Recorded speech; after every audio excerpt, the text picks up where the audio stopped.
ಗೋಪಾಲಕರಿಗೆ ಮತ್ತು ರೈತ ಬಂಧುಗಳಿಗೆ, ಗೋವಿನ ಅಭಿಮಾನಿಗಳಿಗೆ ಸಂಕ್ರಾಂತಿ ಹಬ್ಬದ ಶುಭಾಶಯಗಳನ್ನು ಹೇಳ್ತಾ,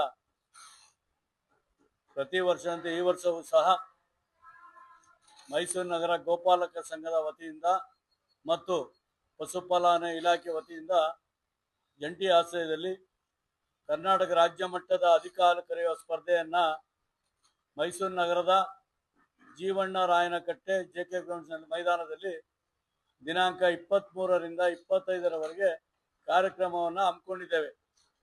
23ನೇ ತಾರೀಕು ಮಧ್ಯಾಹ್ನ 12 ಗಂಟೆಗೆ ಮೈಸೂರಿನ ಅರಮನೆ ಮುಂಭಾಗದಿಂದ ಶ್ರೀ ಕೃಷ್ಣ ಪರಮಾತ್ಮ ಮತ್ತು ಗೋವುಗಳ ಜೊತೆಯಲ್ಲಿ ಅನೇಕ ಕನ್ನಡ ಜನಪದ ತಂಡಗಳನ್ನು ಕರೆಸಿ ಉತ್ತಮವಾದ ಬೃಹತ್ ಮೆರವಣಿಗೆಯನ್ನು ನಾವು ಏರ್ಪಾಡು ಮಾಡಿದ್ದೇವೆ.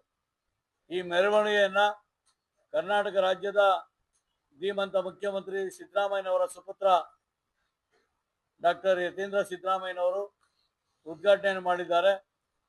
ಮತ್ತು ಅನೇಕ ಮೈಸೂರು ನಗರದ ಗಣ್ಯರು, ರಾಜಕಾರಣಿಗಳು ಮತ್ತು ಗೋಪಾಲಕರು ಎಲ್ಲರೂ ಸೇರಿ ಈ ಕಾರ್ಯಕ್ರಮವನ್ನು ಯಶಸ್ವಿಯಾಗಿ ನಡೆಸ್ಕೊಡ್ಬೇಕು ಅಂತೇಳಿ, ಅದಕ್ಕೆ ಹೆಚ್ಚಾಗಿ ರೈತರ ಪ್ರೋತ್ಸಾಹ ಮತ್ತು ಗೋಪಾಲಕರ ಪ್ರೋತ್ಸಾಹ ಇರಬೇಕು. ನಮಗೆ ನೀವೆಲ್ಲ ಹೆಚ್ಚಾಗಿ ಬಂದು ಅಲ್ಲಿ ಸೇರಿ ನಮ್ಮ ಕಾರ್ಯಕ್ರಮವನ್ನು ಯಶಸ್ವಿ ಮಾಡಿಕೊಡ್ಬೇಕಂತ ಕೇಳ್ಕೊಂಡು 24ನೇ ತಾರೀಕು ಬೆಳಗ್ಗೆ 6ವರೆಗೆ ಸಂಜೆ 5ವರೆಗೆ ರಾಜ್ಯ ಮಟ್ಟದ ಹಾಲು ಕರೆಯುವ ಸ್ಪರ್ಧೆ ಪ್ರಾರಂಭ ಆಗ್ತದೆ. ಶನಿವಾರ ಟ್ರಯಲ್ ಬೆಳಗ್ಗೆ ಮತ್ತು ಸಂಜೆ.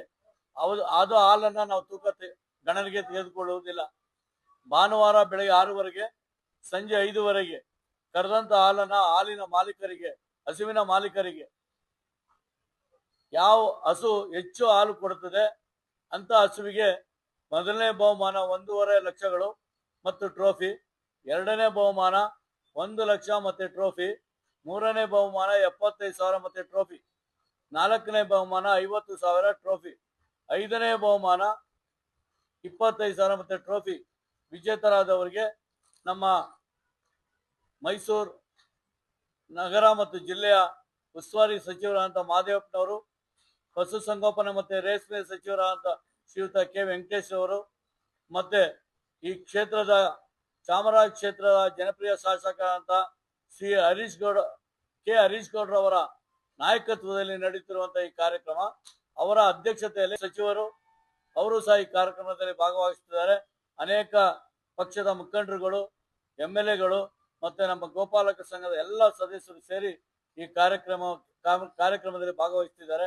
ಅದಕ್ಕೆ ಹೆಚ್ಚಾಗಿ ಗೋಪಾಲಕರು ಮತ್ತು ಹಸುವಿನ ಅಭಿಮಾನಿಗಳು, ರೈತರು ಸೇರಬೇಕು ಅಂತೇಳಿ ಮತ್ತೊಮ್ಮೆ ತಮ್ಮೆಲ್ಲರಿಗೂ ವಿನಂತಿ ಮಾಡ್ಕೊಂಡು ನಾನು ಮಾತು ಮುಗಿಸ್ತೇನೆ.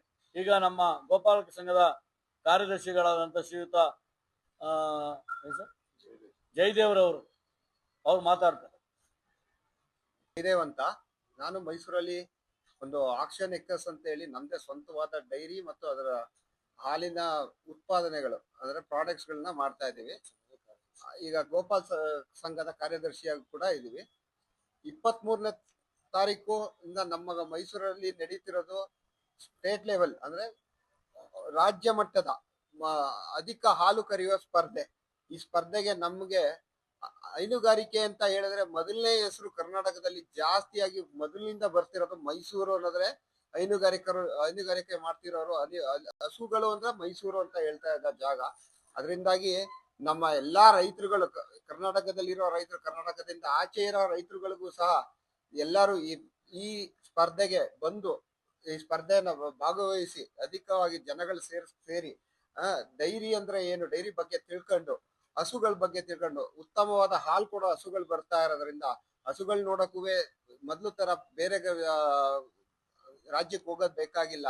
ಈ ನಮ್ಮ ರಾಜ್ಯದಲ್ಲೂ ಒಳ್ಳೆ ಹಸುಗಳಿದೆ ಅಂತ ಹಸುಗಳನ್ನ ನೋಡ್ಬೇಕು ಅನ್ನೋದಾದ್ರೆ ದಯವಿಟ್ಟು ಎಲ್ಲ ಮೈಸೂರಿಗೆ ಬನ್ನಿ.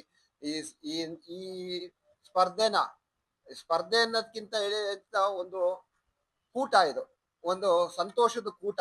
ನಮ್ಮ ರೈತರುಗಳಿಗೆ, ಗೋಪಾಲಕರಿಗೆ ಹಬ್ಬ, ಇದು ಒಂದು ಹಬ್ಬದ ತರ ಮಾಡೋಣ. ಇದು ಇಲ್ಲಿ ಸ್ಪರ್ಧೆಯಲ್ಲಿ ಗೆಲ್ಲೋದು ಸೋಲೋದು ಎರಡನೇದು, ಜನ ಸೇರಿ ರೈತರುಗಳು ಸೇರ್ಕೊಬೇಕು ಅನ್ನೋದು ಒಂದು ಮನವಿ ನನ್ನಿಂದಾಗಿ. ದಯವಿಟ್ಟು ಎಲ್ಲಾ ರೈತರುಗಳು ಬರ್ಬೇಕು. 24ನೇ ತಾರೀಕು, 5ನೇ ತಾರೀಕು ಸಂಜೆ ದಯವಿಟ್ಟು ಎಲ್ಲಾರು ಬಂದು ಸೇರಿ ಈ ಈ ಇದೊಂದು ಸ್ಪರ್ಧೆ ಮತ್ತೆ ಈ ಸಂಘದ್ದು ಇದನ್ನ ಮುಂದುವರ್ಸ್ಕೊಂಡು ಹೋಗಂಗೆ ದಯವಿಟ್ಟು ಎಲ್ಲಾ ಸಪೋರ್ಟ್ ಮಾಡ್ಬೇಕು. ಯಾವುದೇ ರೀತಿಯಾದ ಘಟನೆಗಳು ಇಲ್ದಂಗೆ ಚೆನ್ನಾಗಿ ನಡೆಸ್ಕೊಂಡು ಹೋಗ್ಬೇಕು ಅನ್ನೋದು ನಮ್ಮ ಆಸೆ ಆಗಿರೋದ್ರಿಂದ ದಯವಿಟ್ಟು ಎಲ್ಲಾ ಹೈನುಗಾರಿಕೆಯಲ್ಲಿ ತೊಡಗಿಸ್ಕೊಂಡಿರೋ ಎಲ್ಲಾ ಗೋಪಾಲಕರಿಗೂ ಮತ್ತು ರೈತರುಗಳಿಗೂ ಮತ್ತು ಸಾರ್ವಜನಿಕರಿಗೆ ಬಂದು ಈ ಇದೊಂದು ದೊಡ್ಡ ಮಟ್ಟವಾಗಿ ಸಕ್ಸಸ್ ಮಾಡ್ಕೊಡಿ ಅಂತ ವಿನಂತಿಸ್ತೀನಿ. ನಾಳೆ ಶುಕ್ರವಾರ 12 ಗಂಟೆಗೆ ಅರಮನೆಯಿಂದ ಮೆರವಣಿಗೆ ಹೊರಡ್ತಾ ಇದೆ. ಕೃಷ್ಣನ ಮೆರವಣಿಗೆ ಮಾಡಿ ಈ ಹಸುಗಳು, ಎತ್ತುಗಳು ಮತ್ತೆ ಜನಪದ ತಂಡಗಳೆಲ್ಲ ಇರುತ್ತೆ. ದಯವಿಟ್ಟು ಮೈಸೂರು ಜನಗಳು ಮತ್ತೆ ಹೈನುಗಾರಿಕೆ ಮಾಡ್ತಿರೋರೆಲ್ಲರೂ ಬಂದು 11 ಗಂಟೆ ಅಷ್ಟೊತ್ತಿಗೆ ಮೈಸೂರಿಗೆ ಬಂದು ಅರಮನೆ ಮುಂದೆ ಸೇರ್ಕೊಬೇಕಂದು ಮನವಿ ಮಾಡ್ತಾ ಇದೀವಿ.